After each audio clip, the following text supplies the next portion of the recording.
Here is a quick one-take review of what I've seen so far of Rokuhan's Shorty train system. So Rokuhan put out this train system. This is part of their Z-scale lineup, and the trains themselves are short, as the name implies. They are designed to take very tight turn radiuses. Rokuhan provides a number of tight turn radiuses, all the way down to, I believe, 45 millimeter, some very tight radiuses. In fact, they make a Shorty starter track, which is just a number of these tight radiuses and a few straight pieces into an oval. So back to the trains. The thing that makes this really unique is that the trains themselves are separate from the motor mechanism. Middle of this train, which I'll flip it over a minute so you can see a little better, there's a power mechanism. In the front and the rear of this Shinkansen is actually just a non-powered wheel mechanisms. You've got to buy the mechanisms separately, and then you can swap them in and out of various shells. I don't know if they're really meant to swap repeatedly, but that's the way that they come. The shells actually come with display wheels that don't turn, so you need to buy the mechanisms to make them work. So these are very caricature-looking trains, very odd, compressed-looking trains.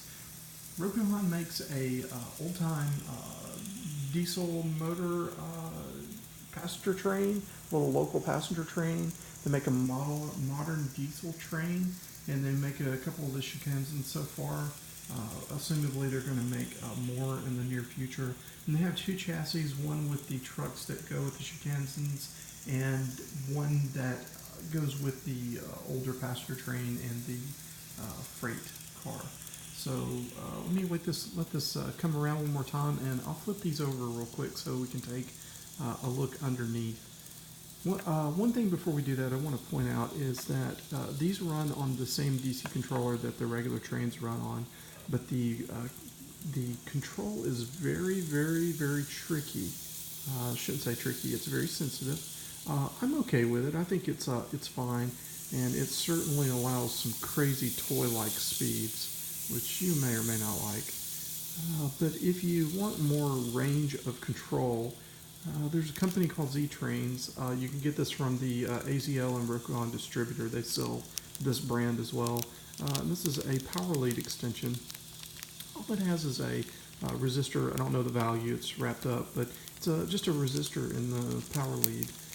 And you put this in the inline here, and it opens up the control and will make the Shorty only run up to a prototypical speed, which is kind of silly really when you look at this train. But so, you know, that's, if you're looking for that, then to make this kit's about $8. These chassis themselves, the motor chassis are $15. The non-motor chassis are $8 or $9. They'll be under the front or the back, just for the Shinkansens. The freight and the old passenger train are just the motor carriage by itself. I think that's it. There's two Shinkansens right now. There's kind of a generic 500 series, and then there is the I think they call it the doctor train, but it's what I understand is it's a rail inspection type of train. So let's take these off and flip these over, and you can take a look here. I'm not going to take the shells off, but you can at least get an idea of what you're looking at here. So on the front and the rear both have the same chassis, and it's just an idler chassis. It doesn't have a motor or any kind of pickup or anything. It's just two freewheeling trucks. And same on this side. The trains come with Rapido style couplers, which I assume work better in the tight turns. Is the reason they're provided that way. But it was interesting to see the little hook style couplers. But they do come with drawbars as well. And that's what's installed here, are the drawbars. Now, you're not going to get tight coupling because these go around tight turns. So the center truck is the interesting one. So this is the motorized chassis. Now, these are so small that the motorized chassis is only one truck drive. So the little can motor sits up here and angles down and hits this truck. And the other truck, which you can see in the dimples here, is picking up power. Interestingly, these also pick up power, even though these aren't motorized. I wonder if maybe the idea is that they could pick up power for lighting. I'm not sure, but they have electrical pickup trucks in them. But anyway, so that's the general gist of it.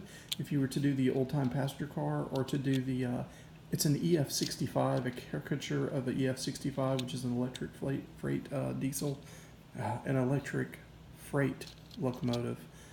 It only takes the single motor carriage, and they have a different type of carriage that has the trucks look a little more correct than these would under that chassis.